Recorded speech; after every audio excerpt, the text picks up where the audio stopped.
E hoje, especialmente, nós vamos começar trazendo um tema muito especial, que é sobre emoções. A doutora Ana Carolina, psiquiatra, médica psiquiatra, a doutora pode vir até aqui.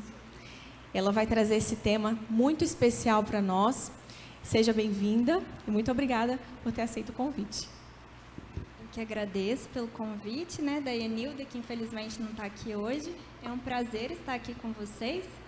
Essa igreja recentemente também se tornou a minha igreja, que agora eu sou membro daqui também. E é um prazer falar um pouco. Ansiedade e depressão, acho que é uma das coisas que eu mais estudo na minha vida, Fazem parte bastante do meu dia a dia como médica, mas também como cristã. E eu vou compartilhar também, mais para o final. Vai ser uma palestra rápida, mas assim, um pouco da minha história também, E aí, o tema de hoje, então, é o que Jesus nos ensina sobre a ansiedade, mas eu acrescentei uma outra coisa. Eu achei interessante a gente falar também sobre a depressão, porque a ansiedade hoje vem muito ligada, Uma consequência, a ansiedade acaba gerando quadros depressivos, e aí eu resolvi falar um pouquinho sobre isso também. Vou só esperar a galera ali da multimídia me dar o ok. Tá bom. Então, vamos lá. Eu sou médica, me formei aqui em Vitória, fui para Campinas, no interior de São Paulo, para estudar psiquiatria. Aí estudei psiquiatria geral, que são 3 anos de residência. Depois eu fiz uma outra especialização em psiquiatria da infância e adolescência. Mas então eu atendo desde crianças até adultos, até 65 anos. Os idosos aí eu já não tenho tanto conhecimento mais. Mas vamos lá. E eu quero misturar um pouco assim da minha fé, Porque eu poderia dar uma aula sobre depressão e ansiedade e sequer citar Deus, a minha experiência de fé. Mas eu acho que tem tudo a ver esse tema, É um tema muito relevante. Pode passar. Então, contextualizando, a ansiedade e a depressão, gente, vocês já devem saber, A gente tem visto que é um problema, assim, estratosférico na sociedade contemporânea, A gente vê muitas pessoas padecendo. Eu posso passar? Tá bom, obrigada. Muitas vezes, muitas pessoas sem esperança, sozinhas, desamparadas. E aí eu quero contar um pouquinho para vocês o que tem na Bíblia, Será que Jesus já passou por algum sentimento assim de tristeza, de angústia? Será que ele tem alguma coisa a nos dizer sobre isso, Então, vamos abordar esse tema. É para lá? Acho que agora vai. Foi. A natureza da ansiedade e da depressão. Vocês vão passar ou eu passo? Eu passo. Desculpa, gente, tecnologia é com meu marido, não é comigo. Gente, então um pouco da natureza É isso mesmo? Não, primeiro. Uma breve explicação sobre o que é ansiedade e o que é depressão. Gente, ansiedade eu estava sentindo ali antes de entrar, orando e pedindo a Deus para me acalmar. E eu sou psiquiatra. Imagina, eu sei lidar com ansiedade. É um sentimento normal, gente. Todo mundo tem. A gente tem ansiedade para algumas coisas boas que vão acontecer, como é o que eu ia fazer aqui hoje. E a gente fica ansioso, às vezes, com uma prova, com, uma apresentação, com um exame. Isso é um sentimento, normal. Todo ser humano tem ansiedade, tá? Mas, quando ela se torna, assim, uma coisa que não está legal, Nem tudo é transtorno, mas às vezes a ansiedade ela toma uma proporção que não é legal, que é quando ela se torna assim generalizada para várias situações da vida. A pessoa vem com muitas preocupações excessivas, às vezes catastróficas. A pessoa acha que o pior vai acontecer. Então, por exemplo, eu vou fazer uma viagem de carro, meu Deus, o carro vai bater. Ou então eu vou fazer uma prova, eu vou tirar 0 nessa prova. Então, sempre antecipando, coisas ruins. Isso já é um transtorno. E aí, isso vem muito acompanhado de sensações físicas, As pessoas descrevem muito uma dor no peito, uma falta de ar, qualquer pessoa que já entrou num hospital ou já alguém que seja da área de saúde aqui, ou talvez até tenha visto isso com familiar, o número de pessoas que entram no pronto-socorro com dor no peito, achando que estão infartando, acho que de umas 10 pessoas que entram no pronto-socorro, umas 8 não estavam infartando, elas estavam tendo crise de ansiedade, ou mesmo de pânico. Então, a coisa é maior do que a gente pensa. E aí tem gente que sente muita dor no estômago, sente, né, a palpitação, a falta de ar, fica com dor de cabeça, muita tensão muscular. E, enfim, a ansiedade, eu vou falar mais no outro slide, é uma das doenças psiquiátricas e psicológicas mais prevalentes. Já a depressão, ela está ligada à ansiedade. Não é todo mundo que é ansioso que abrirá um quadro depressivo, mas tem mais chances disso acontecer. E depressão, gente, não é a tristeza que você sente quando algo de ruim acontece. Isso, mais uma vez, é um sentimento, é uma emoção normal, a tristeza, a angústia, a raiva. Enfim, são emoções que fazem parte do nosso dia a dia. Agora, quando a tristeza ela se torna muito frequente, ou às vezes a pessoa nem manifesta tanto uma tristeza daquela de que chega a falar que não quer viver, enfim. Às vezes a pessoa só fica muito isolada, não quer se relacionar com as outras pessoas. E uma outra coisa que acontece com frequência, e que é depressão, é quando a pessoa perde o interesse e o prazer nas coisas que antes eram gratificantes, eram prazerosas, né? Então, nossa, antes eu gostava de ir para academia, por exemplo. E agora eu não vou mais porque, assim, para mim não faz sentido, não me dá alegria, não me dá prazer. E isso se estende para várias outras coisas, né? A pessoa deprimida, ela vê a vida cinza. A vida não tem, assim, uma intensidade, uma alegria, né? E aí a pessoa pode sentir também irritação. A gente vê isso principalmente em crianças e adolescentes. Às vezes, eles ficam impossíveis, assim, de muita irritabilidade, especialmente o adolescente, rabugento. Nem tudo esse menino é mal criado. Não, ele pode estar num quadro depressivo. A gente vê muito. O adolescente, às vezes, não consegue expressar a tristeza dele como o adulto. E ele fica extremamente irritado. E, às vezes, ele precisa de uma avaliação de um psiquiatra. É comum também que a pessoa altere o sono. Então, ou ela dorme muito, ou ela fica totalmente insone, não consegue dormir, não pega no sono. Pode ter aumento do apetite e perda. Os dois são assim vistos. Diminuição da libido. O pensamento fica mais lento. A pessoa pode falar que a memória não está legal. A cognição ela não está funcionando legal lá no trabalho. E pode ser um quadro depressivo. Tem gente que já fica bastante agitado. Também é uma outra manifestação. Deixa eu pegar aqui. Vou ver se dá certo. Então, vamos lá. Alguns dados sobre a depressão. A prevalência da depressão no Brasil é em torno de 15%, 15,5% ao longo da vida de uma pessoa. É o primeiro lugar entre as doenças que justificam anos vividos com incapacidade. Então, ela é considerada, no Brasil, a doença mais incapacitante, que mais faz as pessoas se encostarem pelo INSS, que faz mais, ou as pessoas que não se encostam, mas que têm anos de vida perdido, vivem com má qualidade de vida. Afeta mais as mulheres, assim como os transtornos da ansiedade, mas também afeta muito os homens. Os homens não são mais fortes que as mulheres. As mulheres só são expostas a mais fatores de risco, né? Como a gestação, as alterações hormonais, né? Geralmente as mulheres são mais sobrecarregadas nas tarefas, e aí isso aumenta o risco. O diagnóstico é clínico, a gente não tem um exame que vai mostrar lá uma ressonância, uma tomografia, que a gente vai conseguir ver a depressão. Né? A gente não tem como fazer um exame de sangue que vai constar depressão. Você pode ter assim uma diminuição de algumas vitaminas que são importantes, né? Como a vitamina B12, a vitamina D, ou ter alguma alteração de tireoide, como um hipotireoidismo que te leve a ficar mais fadigado, sonolento. Agora, a depressão, ela não se mostra em exame nenhum.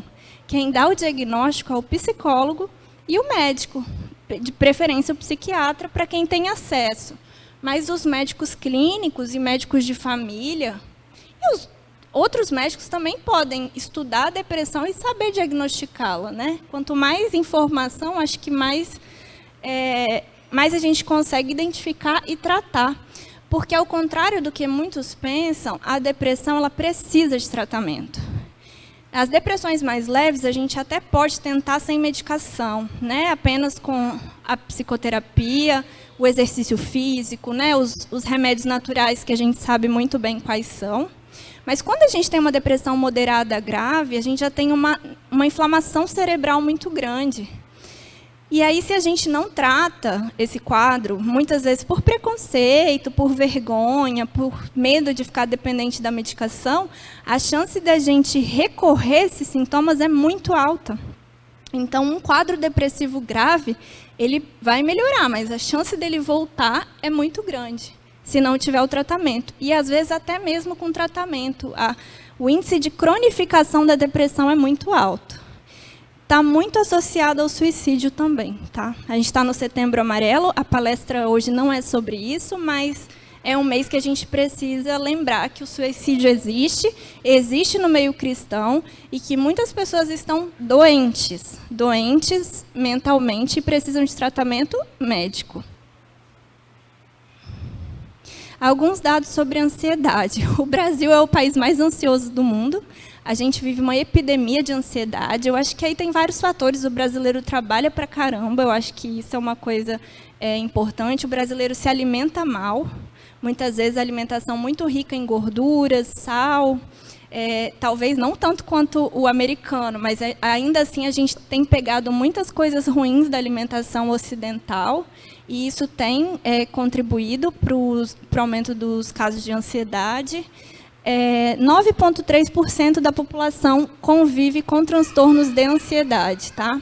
O mais comum, né, o que as pessoas mais têm é o transtorno da ansiedade generalizada, que é quando a pessoa é muito preocupada o tempo todo com tudo. Essa é a pessoa que a gente chama TAG, transtorno de ansiedade generalizada. E, para dar esse diagnóstico, a pessoa tem que estar assim nos últimos 6 meses da vida dela. E aí ela tem vários prejuízos. É uma pessoa que não vai dormir bem, que tem crises, é uma pessoa que vive com tensão muscular, muito cansada, dores de cabeça, enxaqueca, intestino irritável, enfim, gastrite. Essa pessoa ela costuma ter mais risco para ter tudo. E, gente, a gente, principalmente no meio cristão, precisa ter empatia e compreensão com essas pessoas. Especialmente nós que temos a fé em Jesus, né? Aí aqui do Brasil, né, que é o país com maior taxa de pessoas com transtornos de ansiedade no mundo. E agora eu vou falar um pouquinho sobre o que Jesus nos ensina, né, sobre a ansiedade. Então, aí em Mateus 6, de 25 a 29, esse é um dos meus versos preferidos da Bíblia. Não andeis ansiosos, né, preocupados quanto à vossa vida, pelo que haveis de comer ou beber, nem pelo vosso corpo, pelo que haveis de vestir. Não é a vida mais do que o mantimento e o corpo mais que o vestuário? Olhai para as aves do céu, que nem semeiam, nem colhem e nem ajuntam em celeiros, mas o vosso Pai Celestial as alimenta. Não tem de vós muito mais valores do que as aves? Quem de vós pode? Essa frase da Bíblia, eu relembro, eu mentalizo muitas vezes. Quem de vós pode, com sua preocupação, acrescentar um só dia à sua vida? Gente, a gente não acrescenta um dia na vida se preocupando, né? Então, é uma coisa que não tem propósito. E por que ficar tão preocupado quanto ao vestuário? Olhai para os lírios do campo, como eles crescem, eles não trabalham, eles nem fiam. Então, Jesus nos ensina a confiar, ele faz essa metáfora, né? Com os lírios e as aves. Gente, a gente é muito mais importante do que eles, e Deus cuida deles. Por que ele não haveria de cuidar da gente também? A confiança em Deus, ela é uma arma poderosa contra a ansiedade. Não quer dizer que o cristão não possa adoecer, tá, gente? Isso não tem nada a ver. Mas Jesus nos ajuda a enfrentar as doenças, os transtornos. Em Filipenses 4, de 6 a 7, outro verso também muito inspirador. Não andeis ansiosos por coisa alguma. Antes, em tudo sejam conhecidas as vossas súplicas diante de Deus, as vossas petições, pela oração e súplica com ações de graça. E a paz de Deus, que excede todo o entendimento, guardará os vossos corações e os vossos pensamentos em Cristo Jesus. Então, assim, Jesus não prometeu em nenhum lugar que a gente não ia poder adoecer. Nem do corpo, nem muito menos da mente. Mas ele fala que se a gente buscá-lo, ele vai nos dar a paz, né? E uma paz que às vezes o mundo não vai conseguir entender, mas a gente vai sentir. Então, a prática da oração, né? Hoje estamos fazendo até estudos científicos sobre isso, né? Como que a espiritualidade, ela ajuda as pessoas a combaterem doenças psíquicas e físicas. Porque Deus nos deu essa promessa. E aí, gente, uma coisa muito importante, isso a gente tem que falar nas igrejas. Jesus tinha compaixão para com os aflitos. Então, a gente precisa ter compaixão com quem está sofrendo. A gente não pode... Se tem alguém que não pode ter preconceito com quem padece de transtornos psiquiátricos, psicológicos, emocionais, é o cristão, porque isso é pecado. Né? Em Mateus 11, 28, está: vinde a mim, todos vós que estáis cansados e oprimidos, e eu vos aliviarei. Deus oferecia consolo para essas pessoas. Por que a gente acha que a gente pode não oferecer, né?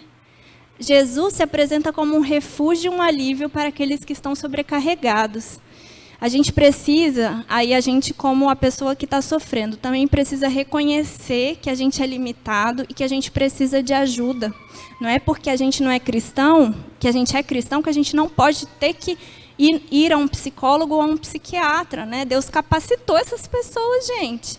A gente estudou muito, né? A gente é usado por Deus. A ciência é inspirada por Deus, senão nada, Ele é dono de tudo. Então a gente tem que entender que às vezes só a oração não vai resolver, porque você tem que fazer a sua parte também, né? Deus está fazendo a dele, Ele te capacitou várias pessoas que podem te ajudar, você precisa aceitar ajuda. Então, a comunidade, né, que aqui é a igreja, como que ela pode apoiar? A gente pode dar muito suporte emocional e espiritual para essas pessoas, né? Então, assim, a gente pode orar por elas, orar com elas, visitá-las, né? Demonstrar nossa preocupação, nosso interesse, encorajar. Às vezes vai ter gente, pessoal, que vai ter que falar assim: olha, fulano, você quer que eu vou com você numa consulta médica? A ajuda não vai poder ser só ir orar com ela. Você precisa agir, né? Ela está doente. Ela está, às vezes, com pensamentos de morte, de suicídio, né? Não é uma coisa que dá só para ficar orando por ela. Você tem que orar e tem que agir. E Jesus, em João 15, 12 a 13, eles nos instrui, né? A gente precisa amar ao próximo como a nós mesmos. E isso... quer dizer, a gente precisa cuidar dessas pessoas. A igreja precisa, e ela é um lugar de acolhimento para os que sofrem, né? A igreja é o maior hospital que existe. Compartilhar os nossos fardos, ele alivia. Isso aí quem guarda tudo para si, adoece muito mais. E nós somos chamados para sermos instrumentos de amor e de compaixão na vida dos outros. Agora, um pouquinho das práticas que ajudam a lidar com a depressão e com a ansiedade. A oração, que eu já falei, ela nos conecta com Deus, nos ajuda a encontrar a paz. O estudo da Bíblia, né? A Bíblia está cheia de versículos de encorajamento, que nos falam assim, para sermos fortes, não termos medo, que a gente não precisa se preocupar, que Deus está cuidando de tudo, que Ele vai nos dar a paz, que a gente não vai ficar desamparado. Então, toda aflição humana, ela encontra um consolo na Bíblia. Autocuidado também é importante, os limites. Jesus, ele se retirava no momento que as coisas não estavam legais, ia lá, ficava sozinho e orava, né? E ele também sabia botar limites, tá? Jesus dizia não. Lembra de algumas histórias que vocês vão saber. A gente não pode dizer sim para tudo, a gente precisa colocar limites. Isso é um das maiores assim, causas do adoecimento das pessoas, né? Elas vão dizendo sim para tudo, para todos, ficam extremamente sobrecarregadas e adoecem. E a busca de ajuda profissional. Reconhecer quando é necessário buscar um profissional qualificado, um psicólogo e um psiquiatra, que é o ideal. Alimentação saudável, né? Nós temos a mensagem de saúde e ela é muito comprovada, né? Ellen White já citava coisas há muito mais tempo que a ciência está comprovando, né? Então, uma alimentação pobre em açúcares, uma alimentação rica em grãos, em produtos integrais, né? Pobre em açúcares e gorduras. Essa coisa do ultraprocessado está muito ligado à depressão. Tem vários estudos já saindo, né, dos alimentos ultraprocessados, que são os alimentos assim, os embutidos, né, os alimentos das caixinhas, das latinhas, eles têm muita ligação com a piora do estado de saúde mental das pessoas.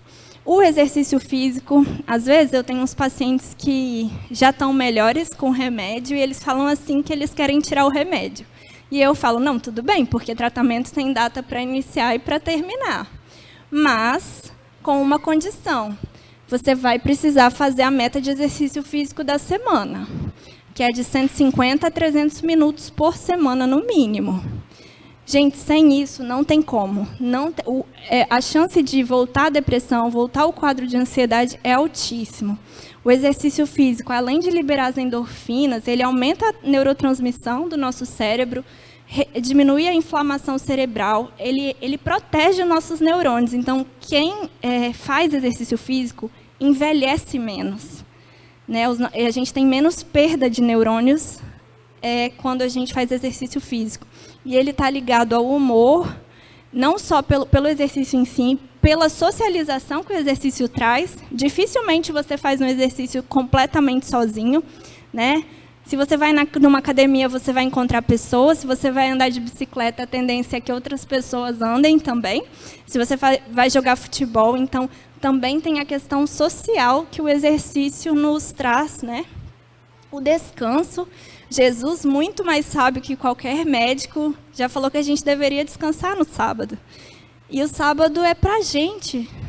Quem está sendo beneficiado no sábado, com o sábado, somos nós, não é Deus. Porque o corpo que está precisando de descansar é o nosso, né? Hoje a gente já vê várias pessoas, vários profissionais falando que a gente precisa descansar um dia na semana. Gente, tem quantos mil anos que isso está escrito, né? Então, isso é para a nossa saúde. Guardar o sábado ajuda na nossa saúde mental e física. E dormir bem também, né? Isso é essencial, não perder noites de sono. A gente precisa sempre dormir e acordar no mesmo horário, isso é uma coisa muito importante. O celular está acabando com o nosso sono, então, assim, eu vou falar e vou me incluir junto. Levar o celular para a cama é muito ruim, né? A luz azul do celular inibe a secreção da melatonina, que é o hormônio que é naturalmente liberado quando está tudo escuro. Ele é um hormônio da noite. E aí, como a gente fica com aquela luz no olho, a melatonina não é bem liberada adequadamente, e aí a gente não entende que precisa dormir. E aí surgem os distúrbios do sono. E uma pessoa que não dorme é uma pessoa mais ansiosa, irritada e com mais tendência a desenvolver um quadro de depressão. Hoje, eu vou até sair um pouco disso. Hoje a gente sabe que o sono, uma noite de sono mal dormida, ela aumenta até o risco cardiovascular. Então, quem dorme mal infarta mais. Olha isso, gente, tudo está ligado com tudo, né, no nosso corpo. E agora, um pouquinho da esperança em Cristo. A mensagem de Jesus é uma mensagem de esperança. Ele veio para nos dar vida, e não só vida, uma vida em abundância, uma vida feliz. Ele veio para nos dar uma vida feliz. Mesmo nesse mundo, né, no fim dos tempos que a gente vive, os cristãos ainda podem ser pessoas felizes. A ressurreição de Jesus nos lembra que mesmo nas situações mais difíceis, mais escuras, mais sombrias, há esperança de renovação e restauração. E aí em João 10, Jesus nos diz: eu vim para que tenham vida e a tenham com abundância. Então, veja bem, ele morreu por nós e a gente tem que ser digno dessa morte de Jesus por nós, né? Ele veio para nos salvar, mas não só salvar o nosso corpo, mas a nossa mente também. Essa é a minha mensagem preferida de esperança. Eu vou, daqui a pouco, finalizar contando uma breve história pessoal através de um vídeo. Mas esse texto do Desejado de Todas as Nações, ele me acompanhou durante momentos muito difíceis da minha vida. Eu vou ler para vocês. E o que Jesus nos diz? Suportei as vossas dores, experimentei as vossas lutas, enfrentei as vossas tentações. Conheci as vossas lágrimas, também eu as chorei. Aqueles pesares demasiados profundos para serem desafogados em algum ouvido humano, eu os conheço. Não, ainda que vossa dor, essa parte é a mais bonita, não encontre eco em nenhum coração humano, olhai para mim e vivei. Jesus é a nossa esperança. A gente pode ser deixado de lado, não ser ouvido, não ser acolhido por ninguém, mas Ele é a pessoa que sofreu e sabe o que a gente está passando, e é nele que a gente precisa depositar todo esse sofrimento. Agora eu vou finalizar com um vídeo sobre a minha vida. Eu nunca tive... Eu acho que é a primeira palestra que eu faço num culto, tá, gente? Eu estou até um pouco ansiosa. Mas eu tenho uma história de superação muito grande na minha vida. Eu tive uma doença grave em 2019. E por que eu vou mostrar o vídeo da minha história? Porque eu sofri ansiedade muito forte. Mas eu aceitei o tratamento. Eu já estudava, porque eu já tinha interesse nessa área, e eu precisei de tratamento em saúde mental. E eu enfrentei a minha doença física grave muito bem, porque a minha mente estava excelente. Eu tinha certeza de que Deus estava comigo, eu sentia diariamente esperança, e eu tenho certeza que, lógico, Deus capacitou os médicos, eu tive acesso aos melhores tratamentos. Mas se eu não tivesse a minha mente saudável, como eu consegui ter através de tratamentos, né, através de médicos e minha psicóloga que me acompanha até hoje, eu não teria, talvez, tido tanto sucesso no tratamento. Eu vou passar o vídeo, ele é de 2019. Eu nasci num lar adventista. Eu sempre tive boas condições de estudar, de ter tudo que eu precisava, né? Cursei 6 anos de medicina e então consegui passar na tão sonhada residência de psiquiatria lá em Campinas e me mudei para lá. Estava cursando psiquiatria, depois de 6 meses eu me casei com o Felipe. E aí, a gente estava vivendo nossos primeiros meses de casamento, muito felizes, com a tristeza de estarmos longe das nossas famílias, mas vivendo muito bem. Eu estava bastante atarefada na residência, trabalhando bastante. Eu comecei a me sentir mal. Eu comecei a ter bastante dor abdominal, e aí eu fui num pronto-socorro e eu voltei à minha rotina normal. Até aí nada tão preocupante. A gente foi fazer alguns exames para ver se eu não tinha pegado dengue, algum tipo de vírus, enfim, fiz vários exames para ver infecções, para ver doenças autoimunes. E aí a minha médica me sugeriu ir até um hematologista e para fazer um acompanhamento mais detalhado, né, dos meus exames. E aí ele falou: Carol, pode voltar para Campinas, vai seguindo sua vida, nós vamos repetir hemograma semanalmente. E para nossa tristeza, o hemograma só piorava. Mas aí teve um dia, que era uma quarta-feira de cinzas, o médico conseguiu uma vaga para eu fazer uma biópsia da medula. Daqui minha família já estava muito preocupada, queria que eu me afastasse, que eu voltasse para casa, mas aí eu tinha meu apartamento novo lá, a minha vida de casada, a minha residência, e eu não queria abrir mão disso. Mas no final de maio não teve jeito, eu estava bastante anemiada, com muito cansaço, queda de cabelo, eu já não aguentava mais os plantões. Eu chorei muito no dia que o médico me disse lá em São Paulo: olha, infelizmente você vai ter que parar por aqui. E aí eu perguntei, poxa, então me dá 15 dias, porque dá tempo de eu me cuidar, ver o que vai ser e voltar. Ele falou, não, eu vou te dar pelo menos 6 meses. E aí que eu fui entendendo, né, apesar de ser médica, a gente nega sempre, quando é com a gente, a gravidade da doença que eu tinha. Eu já estou há 6 meses afastada e agora, de fato, a gente foi caindo a ficha que eu realmente preciso desse tratamento mais agressivo e, bom, os planos vão ter que ficar para depois.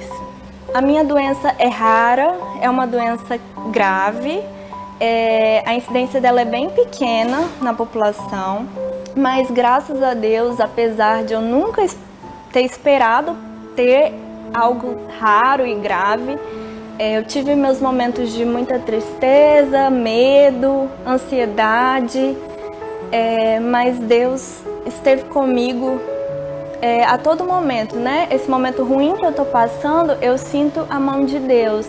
Da mesma forma que eu senti em todos os momentos bons que eu tive, né?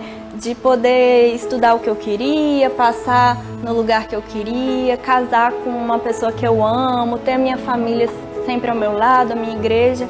E agora, no momento da dificuldade, eu sinto que esse mesmo Deus que me deu tantas coisas boas sempre, Ele também está passando comigo pelo sofrimento. Ele tem me carregado no colo. Esse vídeo tem 5 anos. Eu não sou totalmente curada da minha doença ainda, mas eu não tenho mais nenhum sintoma físico, eu vivo a minha vida normal. Eu voltei para Campinas, eu não só terminei uma residência, como eu consegui passar em outra. Estudei mais 1 ano, voltei, estou trabalhando e vivendo normalmente.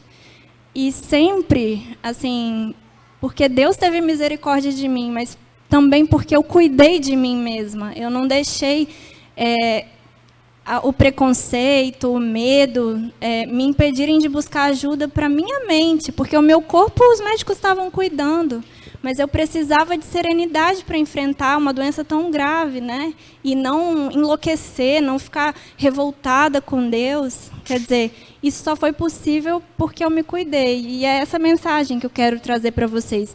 Ninguém precisa ter passado por uma doença grave ou esperar isso acontecer para cuidar da mente. Mas a gente precisa estar abertos a isso, né? Principalmente aqui dentro da igreja. Então, essa é a mensagem que eu deixo para vocês hoje. Obrigada pela atenção. Desculpa se eu falei, sei lá, rápido demais alguma coisa. Eu acho que é a minha primeira palestra. E é isso. Passou muito do tempo, não sei. Não. Obrigada. Obrigada, doutora. Que tema, né? E que bênção ter a doutora Ana Carolina hoje, porque a nossa igreja fala muito de esperança. E a mensagem final dela foi sobre esperança. Então, que eu e você levemos essa mensagem para a nossa vida, né? Assim como ela tem essa grande esperança, passou por um momento de doença, que nós possamos também aprender com esse episódio da vida dela e também com tudo que ela nos trouxe hoje. E nós vamos cantar sobre oração. Nós vamos cantar sobre falar com o nosso Deus. Vamos ficar de pé e cantar o hino Falar com Deus.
privilégio abrir a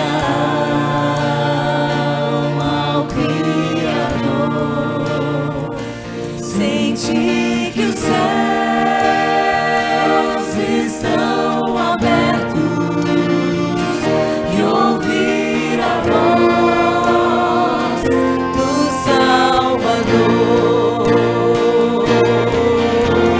Grande é o nosso Deus, e as obras que Ele faz, o seu amor não tem limites, em seu perdão encontro paz.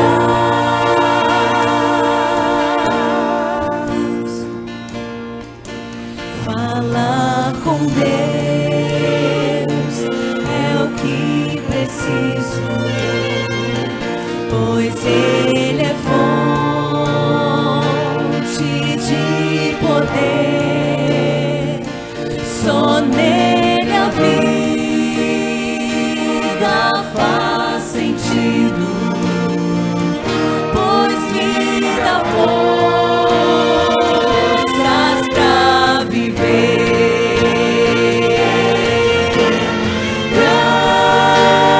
Grande é o nosso Deus, e as obras que Ele faz, o seu amor não tem limites, em seu perdão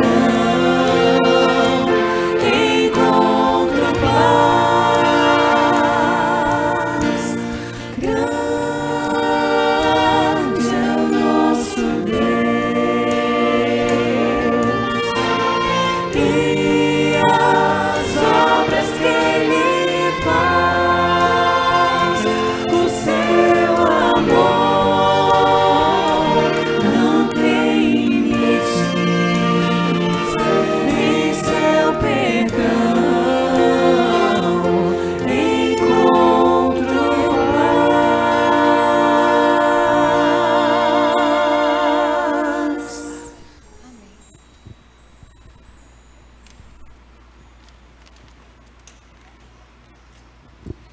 Vamos orar. Santo e bom Deus, nós te agradecemos, Senhor, por mais um dia aqui na sua casa. Pai, obrigada porque o Senhor falou aos nossos corações, inclusive ao meu, com essa mensagem. E nós te pedimos, Senhor, que a gente consiga colocar em prática o autocuidado, o exercício físico, a alimentação saudável. E que se há alguma pessoa aqui sofrendo, deprimida ou muito ansiosa, que ela seja tocada a procurar ajuda profissional, Senhor, para ter vida em abundância, que foi o que o Senhor nos prometeu. Pai querido, nos dê uma semana feliz na Tua presença, nos livre de todo mal, aumenta a nossa fé em Ti. Isso eu te peço e te agradeço, por Jesus. Amém.